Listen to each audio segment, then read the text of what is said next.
স্বামী বিবেকানন্দের একটি অমর বাণী, জীবে প্রেম করে যেই জন সেই জন সেবিছে ঈশ্বর। এই বাণীটি যেন সত্যি হয়েছে।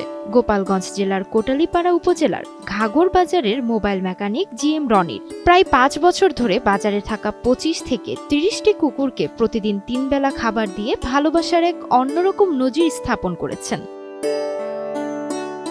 রনি উপজেলার দক্ষিণ কয়রা গ্রামের আবুল হোসেন গাজীর ছেলে। তিনি স্থানীয় ঘাগর বাজারে প্রায় 7 বছর ধরে মোবাইল মেকানিকের কাজ করে আসছেন।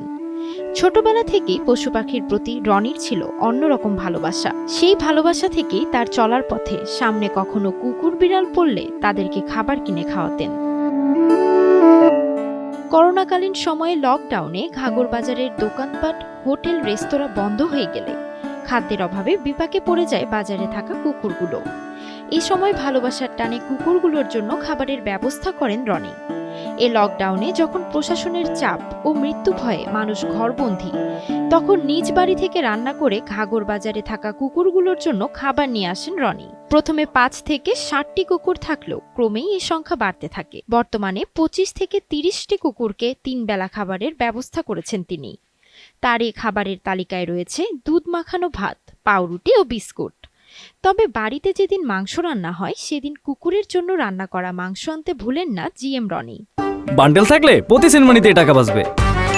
বিকাশ সেনমানি বান্ডেল কিনে জিতুন প্রতি লেনদেনে। যে করোনাকালীন সময় যে একটা খারাপ মুহূর্ত গেছে, এই সব বাজারঘাট বন্ধ ছিল, হোটেল রেস্তোরাঁ বন্ধ ছিল, চায়ের দোকান পর্যন্ত বন্ধ ছিল। কুকুর বিড়াল এগুলা খেতে পারতো না, রাস্তাতে বিক্ষিপ্ত ঘুরে বেড়াইতো।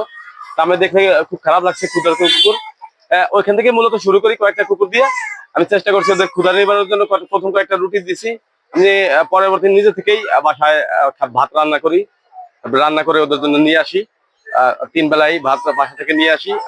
প্রথম থেকে বাসায় একটু আপত্তি করলেও এখন সবাই সম্পূর্ণভাবেই এটা করে। দায়িত্ব যাদের আমার স্ত্রী, মা, আব্বা সবাই, আমরা এখন সবাই নিজে থেকেই এটা করার চেষ্টা করে। অসুস্থ হয় অনেক বিভিন্ন কারণে, এই অনেক ঘা হয়, অনেকে গরম পানি দেয়, অনেকে দা দিয়ে কোপ দেয়, বিভিন্ন কারণেই হয়। এটার অনেক বড় ক্ষত হয়েছিল। আমি চেষ্টা করছি, ঔষধ খাওয়াইছি, ইনজেকশন দিয়েছিলাম, সুস্থ হয়েছে।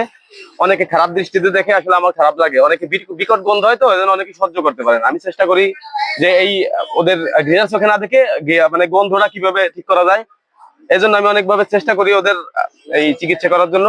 শুধু যে কুকুরগুলোকে 3 বেলা খাবার দেন তাই নয়, কোন একটি কুকুর অসুস্থ হলে বা কেউ আঘাত করলে তার চিকিৎসার ব্যবস্থা করেন রনি। নিজ হাতে ওষুধ খাইয়ে দেন অসুস্থ কুকুরগুলোকে। জীবে প্রেম করে যেই জন সেই জন সেবিছে ঈশ্বর। স্বামী বিবেকানন্দর এই চমৎকার বাণীটি আজকে চাক্ষুষ দেখতে পেলাম। রনি নাম করে একজন ছেলে, সে সামান্য মোবাইল মেকানিক্স, এবং এই মেকানিক্স করে তার সংসার চলে।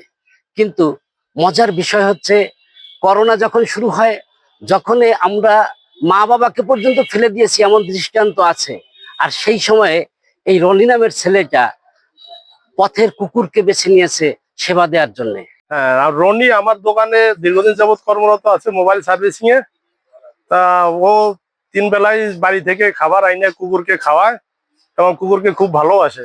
আমার দোকান থেকে কুকুরের জন্য বিস্কিট, রুটি, দুধ এগুলা কিনে নিয়ে খাওয়ায়। সবসময় আমার দোকান থেকে কিনে, আর এখান দিয়ে খাওয়ায়। প্রথম দিক দিয়ে জিএম রনির আশেপাশের ব্যবসায়ীরা ও পরিবারের লোকজন তার এই কাজে বিরাগভাজন হলেও এখন সবাই প্রশংসা করছেন। এই কুকুরগুলোর জন্য নিয়মিত 3 বেলা ভাত রান্না করে দিয়ে রনিকে সহযোগিতা করছেন তার স্ত্রী। শুধু স্ত্রী নয়, মা, বাবা ও তার বন্ধুরাও নিয়মিত সহযোগিতা করছেন বলে জানিয়েছেন এই প্রাণীপ্রেমী জিএম রনি। তিনি বলেন, আমি ছোটবেলা থেকেই পোষা প্রাণীদের খুব ভালোবাসি। সেই ভালোবাসা থেকেই করোনাকালীন সময়ে ঘাগর বাজারে খাদ্য সংকটে থাকা কুকুরগুলোকে 3 বেলা খাবার খাওয়ানো শুরু করি, যা আজও চলমান রেখেছি। এখন এসব কুকুরের প্রতি অন্যরকম ভালোবাসা তৈরি হয়েছে। এলাকাবাসী বলছে, রনি যে কাজটি করছে তাহা অত্যন্ত প্রশংসার দাবি রাখে। রনির মতো আমরা যদি সকলে এভাবে প্রাণীকে ভালোবাসতাম তাহলে পৃথিবীটি খুব সুন্দর হতো। আমাদের উচিত রনির মতো যারা প্রাণীদের ভালোবাসে তাদের পাশে দাঁড়ানো।